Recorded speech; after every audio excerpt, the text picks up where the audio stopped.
Mini episode 137 of the FDH Lounge is brought to you by Sportsology, delivering unconventional columns and webcasts about sports, TV, music, movies, and more. Follow them on the web at sportsology.info. The FDH Lounge. You'll want to schedule your life around it. A long time ago, on a gloomy, wet Cleveland spring night, two men stand alone amidst the late-night drizzle. Their voices echo across the vacant station parking lot as they debate the merits of the great American radio show that have been missing for far too long. On that night, an idea was born. That idea became the FDH Lounge.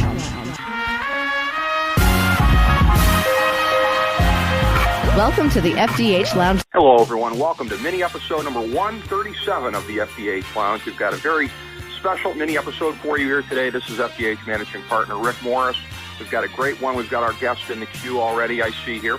I want to thank our senior producer, the FDH New York Bureau, Steve Servillo, as usual, for setting this up, and this guest's friend and former coworker, three-time lounge guest Liz Clayman, for her encouragement in our pursuing this booking. Because this is, in our estimation, the widest ranging program going today in terms of conversational content, we like to start by framing our segments in terms of a coherent whole, and by trying to tie them into some of the other discussions we've had in the history of the show. Now, certainly we're always glad when we can have somebody on with the national media with us, as has been the case of Ernie Johnson of TNT, Robert Flores of ESPN, a couple of our three-time guests, Kenny Albert of Fox Sports, and again, Liz Clayman. So we've got some commonality there. And our guest is also the second one that we've had from CBS, and the first one, of course, being four-time lounge guest Bob Barker. And much like Bob, who built his broadcast foundation early, she has already done a lot at this stage of her career, certainly. Don't know if she wants to stay in the biz 50 more years like Bob did, but maybe we'll cover that in the course of our conversation. Like her friend Liz Clayman, she's broadened her broadcast experience as she's gone along, and for Liz, that meant doing news magazine programming in her early days in the business, right here in the FDH headquarters city of Cleveland, on a show called The Morning Exchange. Now, later she went into financial broadcasting at CNBC. Our guest today came into the broadcasting biz with a financial background, including working in Europe. We'll touch on that in light of today's economic climate.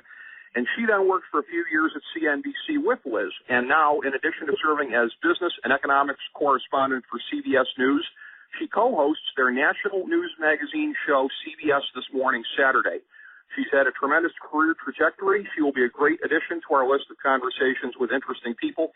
Ladies and gentlemen, we welcome Rebecca Jarvis of CBS News to the FDH Lounge. Rebecca, how are you today, ma'am? What an introduction. Thank you so much. Well, thank you. It's a pleasure to have you with us here today, Rebecca. I'm so glad we were able to do this. And I guess I'd just like to start by asking in general. I guess it's been a period of time now that you've been at CBS since you made the move over from CNBC, and it's really been kind of a broadening experience, I know, not being at a financial news network, but at a place that covers so many things beyond that. So what has the experience been like for you? You've had experiences prior to this of moving from one job to something slightly different. So did you kind of know what to expect? I don't think you can ever really know what to expect when you're moving from one place to another. I have to say that a lot of things have beat my wildest expectations at CBS News. I think it's always going to be when you transition from a place that's highly specialized, like CNBC, to CBS News, which is more broad, you're going to have to learn and understand where people's interests lie when it comes to business and economics news. And that, for me, has been one of the biggest learning experiences here, has been understanding and appreciating where the audience, what the audience wants. And the audience on Main Street is clearly a different audience than the one on Wall Street. So understanding the stories that excite most people about business and economics versus the stories that excite highly specialized people about business and economics has been one big thing that I have learned from coming to CBS News. Another thing, and I think that all of these things are about having a learning experience and a developmental experience.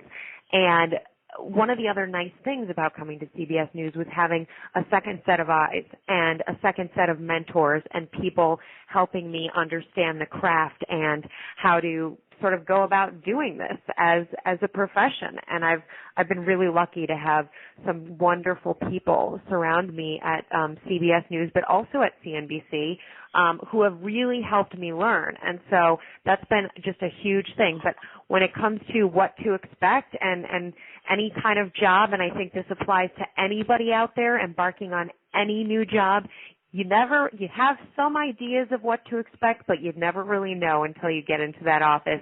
And it's not just about the visits, it's about the actual day one when it all begins.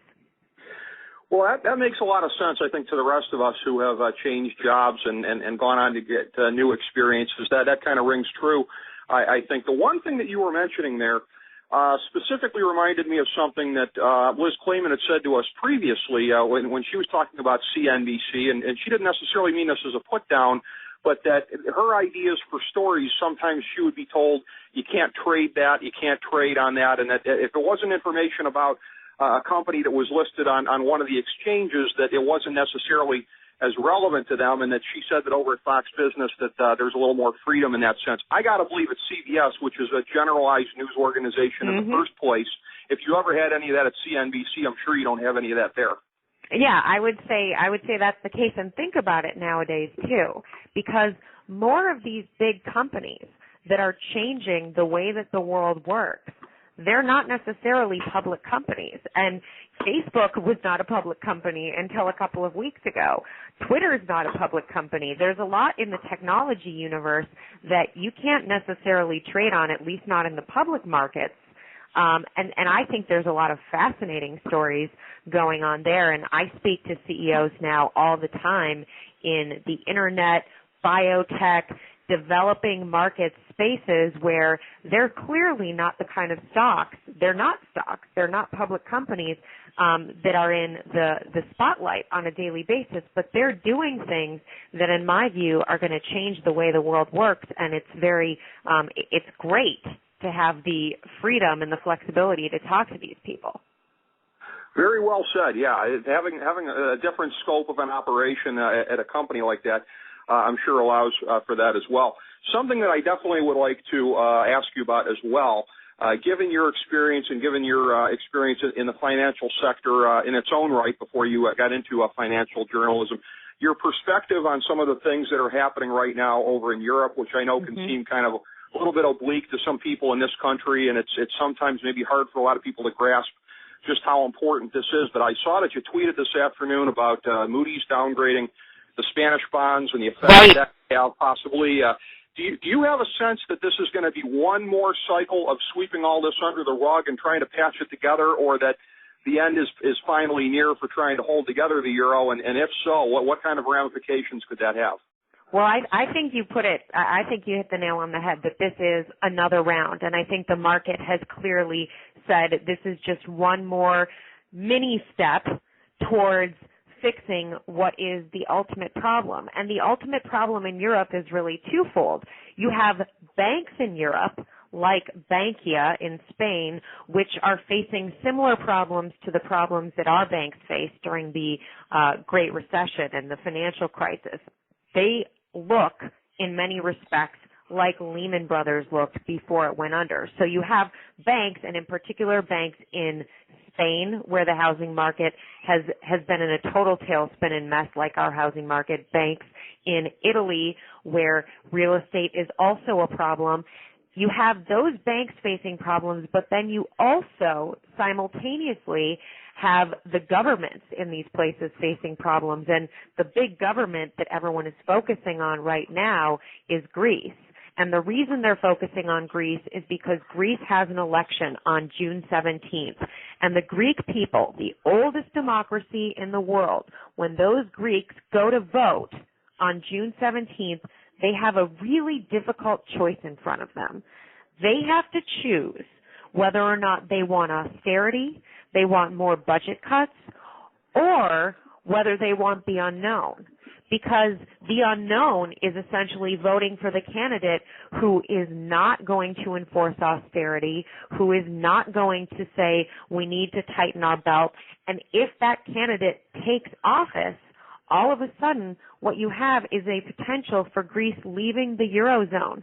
And if Greece leaves the Eurozone and the Euro, there is a major unknown in terms of what Greece's future will be, but also what Europe's future will be. And the reason that Europe's future, Greece isn't that big of a country in the context of Europe. However, Greece is significant because it's sort of the canary in the coal mine. If all of a sudden Greece is able to leave the euro, then everybody starts to wonder, well, what about Spain? What about Italy? Spain and Italy are much bigger economies, so if they were to leave the euro, or if something bad were to happen there and they're not going to get the backing of the strongest government in the Eurozone, which is Germany, if something were to happen to Greece, then all of a sudden those risks in Italy and Spain would heighten. And I think that it's really impossible for anybody to say ultimately what the end game is here. But what we've seen along the way are all of these mini announcements, and oftentimes the announcements aren't even for attribution. They're coming from sources cited by the different news outlets and primarily the wire service news outlets. And oftentimes they're mini solutions that aren't, this is a big problem. You're not going to solve, even with $125 billion, which is what Spain's banks are getting, you don't solve the problem. $125 billion is a lot of money. So if that doesn't solve the problem, it tells you just how significant it is. Oh, it really is. I've seen this compared in some quarters to the lead up to World War I. Not that this is going to be a shooting war coming out of this, but just in terms of the devastation that could come from all of the missteps out of it. And bringing it around to a micro level here, looking at this, i.e. your perspective, while this is a horrible point in time in history that we're all living going through this, this has got to be a very interesting one for you. As we indicated, now you're at a more generalized news organization, still focusing on the economy largely in what you're doing there, but in an election year where what the repercussions of what's happening in Europe could play out very, very directly in the presidential election. It does seem like the next couple of months might be among the more interesting in your career. It reminds me of a tale of two cities. It was the best of times. It was the worst of times. And from a analysis and content point of view, it is the best of times to have a lot to analyze. But I really wouldn't want anybody to take away from me saying that it makes me feel good or happy or pleased to have to report the things that I report. I do think that there is a heightened necessity to report this, and ideally my hope is that there's people who, when they listen to the story, rather than their eyes glazing over and saying, well, it doesn't impact me, that they want to understand it more and that they want to pursue it and get into the meat of it more. It's just to put this on a really human, visceral level. In Europe right now, because of the problems that Greece is facing, Spain, Italy, the EU ministers are talking in worst-case scenario terms about limiting the amount of money people can withdraw from banks and putting up border controls. This is Europe, Western Europe, border controls. When you just think about that, think about if that were to happen in the United States, that you were told you can't go to your bank and withdraw your money because we're afraid that there would be a bank run. Now, this isn't what is happening yet, but this is the worst case scenario. For anybody who's not interested in Europe, think about that and think about the ramifications of that happening in 2012. Well, it's very interesting you say that, Rebecca, because it takes me back to some discussions we've had on the program previously, and specifically with these drastic measures that might come into play in Europe, comparing it to the Lehman Brothers situation, the fall of 2008. And I remember saying on the program at the time that I got the opposition to TARP and that I thought it was reprehensible that it was going to be necessary, but staring into the abyss of the potential collapse of the financial system, I'm not sure that really resonates with a lot of people what could be at stake here. If you're going to an ATM the next morning and there's nothing there and there's nothing that's going to be there anytime soon, these are the things that people just don't really wrap their heads around enough, and yet if enough of these dominoes fall, unfortunately we could be looking at that. Right, and I think that the Greek people have to realize that probably more so than anywhere else when they go to the polls this weekend, because they, of all people, are making a choice that is directly tied to that outcome. I mean, think about it. Right now in Spain, 1 in 4 people is unemployed. In the youth population, 1 in 2 people is unemployed.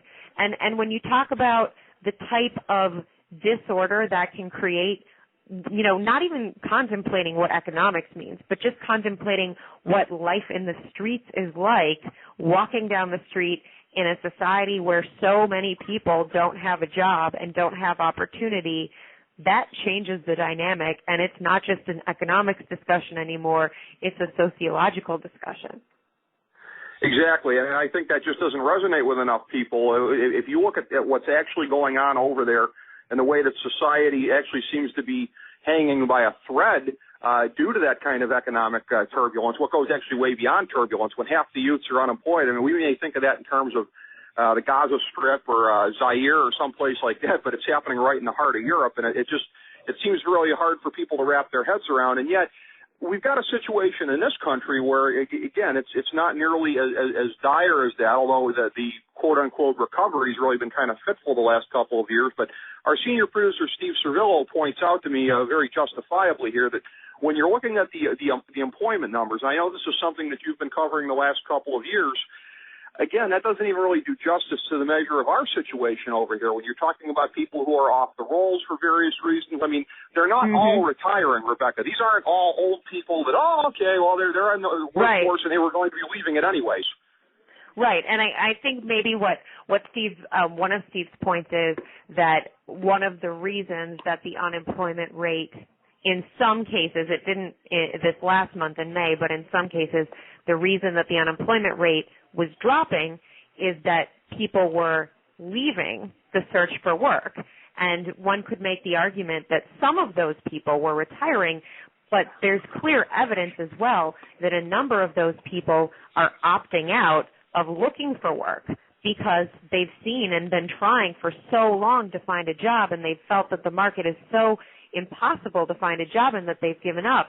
And those people, the way that the Labor Department in this country accounts for unemployment is if you're actively seeking work, then you get counted as unemployed.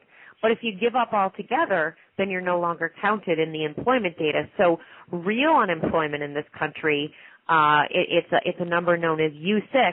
It's a much higher number. It's more like 14% in this country right now, as opposed to the 8.2% unemployment number that we most of the time hear about.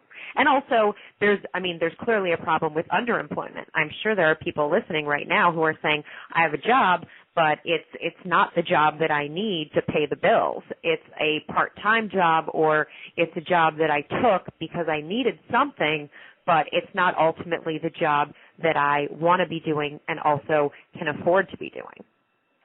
Well, fortunately, in these dire times here that we've had economically the last couple of years in this country, what you've had the benefit of with your job now at CBS is not having to be immersed in that all the time like at CNBC. I imagine that could get pretty depressing in a down economy to be constantly surrounded by that. But again, with the diversification of your role at CBS, one of the things that caught my mind here when I saw this, having on my favorite basketball player, actually Kyrie Irving, on the show. This is allowing you to expand into some different areas here. Yeah, great young man. I think you'll have people saying LeBron who in my hometown before too long. But how great it is to be able to have guests like that on your program and do segments like that. That's one more thing that, again, and then not a slam on CNBC, but it's just not structured for you to be able to do something like that there. And now over at CBS in your role, you have the freedom to do these segments. Yeah, Kyrie Irving, first of all, I must say to all the people listening in Cleveland, was an absolute gentleman and completely, what an incredible person, and so articulate, such a team player. I really enjoyed meeting him. I'm not saying this because I am looking at it, but I'm looking at, he and the NBA left me a hat from him that he signed, and I'm looking at it in my office right now. And it has a special spot in my office because I feel so lucky in this role to be able to meet and work with and interview such a broad spectrum of people. And that is the case. I mean, you put it very well at CNBC. It's very focused on business, and I do love business. And probably if anyone was listening, they can see I'm really invested in business and the economy because it matters. But I also love, I mean, the segment that we do called The Dish on our Saturday show, where we have a chef come in and make us amazing food and bring us a cocktail. That's always so much fun, and it's a rare opportunity to come into work on a Saturday morning, which I do every Saturday at 3:30, 4 o'clock in the morning, and have a smile on your face. And I do, because I have so much fun with CBS This Morning Saturday. And it is clear to the audience, that you are enjoying it and everything. Now, having said that, this being the day and age that we're in and how things can go viral as quickly as they can, I go back to the San Diego Zoo incident on the show there with the bird getting loose. So what are your thoughts on that? I mean, we now live in a world where something like that can go around the globe, 10 times before your next meal.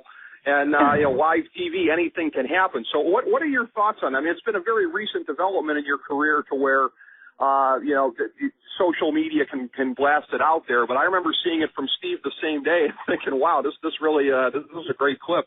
Yeah, well, for those who aren't familiar with the clip, essentially we had a live animal segment and an owl was flying right at my face, or at least it felt that way to me. So I ducked and fell into the set. It's all good. I'm fine. I actually, here's the thing.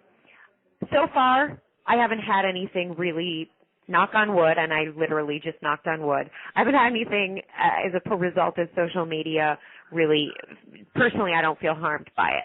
And I actually really enjoy having a Facebook account, Rebecca Jarvis, my Facebook account, and a Twitter account at Rebecca Jarvis, because I like to be able to interact with people. And I also like to be able to use both of those things as resources to share with a broader audience, programming notes, things that are of interest to me, and also stories, because there's always the opportunity through these resources to break news. So I think you sort of, at least for me at this moment in time, I have come to take the good with the bad, and thank goodness there really hasn't been a lot of bad. I mean, people probably watched that owl thing a couple of times and laughed, and you know what? If you were able to laugh, no one was hurt, so more power to you. Enjoy the moment, because I certainly have had to endure it multiple times over, and lots of laughter from friends, and I even was at a shoot today with a cameraman who he calls me Owly, because he thinks it's the perfect nickname.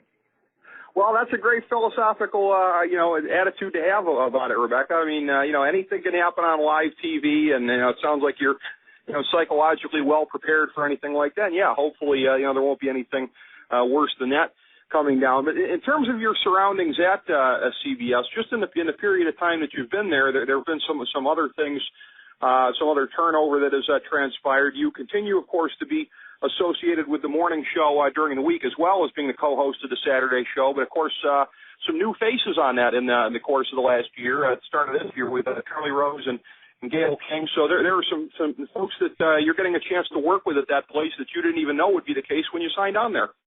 Right, and I think that goes back again to you never know. And it's been great. It's been absolutely phenomenal to work with them. And I also think it speaks to the fact that, especially in this industry and television, you really never know, and things can change on the turn of a dime. I bet if you were to ask Liz Clayman, my friend, the same thing, she would probably say something very similar, because you really have to expect the unexpected. By the way, speaking of the unexpected, Cleveland inherited one of my best buddies from CBS News, Russ Mitchell, at WKYC, yes. Which, I mean, I don't know, Russ, if you're listening right now, I love you. Russ is great. I feel so lucky to have worked with Russ. He was so incredible. That's a heck of a coincidence, actually, because we're actually working to set up a conversation with Russ, hopefully in the near future. Oh, so, well, I will put in a good word. Thank you. Yeah, we'll definitely be referencing your days on the Saturday show there together, and it's been an interesting thing also since Russ took the job here of you getting a chance to, again, we talk about working with different people. You never know what tomorrow might hold, whether it be James Brown or anybody else. It's been a chance for you to, and I'm sure a challenge with different people at different times and trying to mesh to their styles and everything like that. But that must be something that keeps you on your toes and helps you to develop as you're working with new people constantly. Completely. I think I couldn't agree with you more. It's a great learning experience, and there's been, James Brown, lots of really great people, and I always consider myself lucky to be surrounded by great people. Well, that's all you can ever ask for in life. And Rebecca, we always like to give our guests a chance to plug anything else. So anything that we didn't hit sufficiently here, and again, as you mentioned, people can seek you out at your Facebook and Twitter pages here, but anything we didn't hit sufficiently that we should have? Well, I wouldn't say there's anything that you should have hit, but I can't guarantee that my parents are listening right now, Gail Marks Jarvis and James Jarvis, but because Father's Day is coming up this weekend, I would love to wish my dad, who for me has been the best dad in the world, always greatest advice I could ever ask for came from my dad, also the best chess on the deck, and the best Twins games. We went to Twins games together, and we used to every weekend dance around the house when I was a kid to the Rolling Stones and Jimi Hendrix. So, Dad, I love you. And not to leave my mom out, my mom is a financial journalist. She writes for the Chicago Tribune. She's a personal finance columnist for the Chicago Tribune. So check out her, Gail Marks Jarvis, at the Chicago Tribune. Excellent, and we'll be tweeting you a link to the show here, Rebecca, so that nobody need miss this. But oh, good. That's good. That's good that you got a chance to mention them, anyways. By the way, with what you mentioned about Minnesota, also, I have to say it's been a big topic of conversation in this town in the last week. Looking at Oklahoma City being in the NBA Finals and the pain of Seattle having lost their team, how similar it is with Cleveland. But I always mention. In that same breath, the Minnesota North Stars. At least justice was done belatedly, and the Minnesota Wild came to exist. So, I thought that justice was done in that instance, at least. I appreciate that. It's funny. When I was a kid, I always wanted to play ice hockey, and my mom would never let me because she was afraid I would get hurt. And then my first time playing ice hockey, I did. And that was very public, too.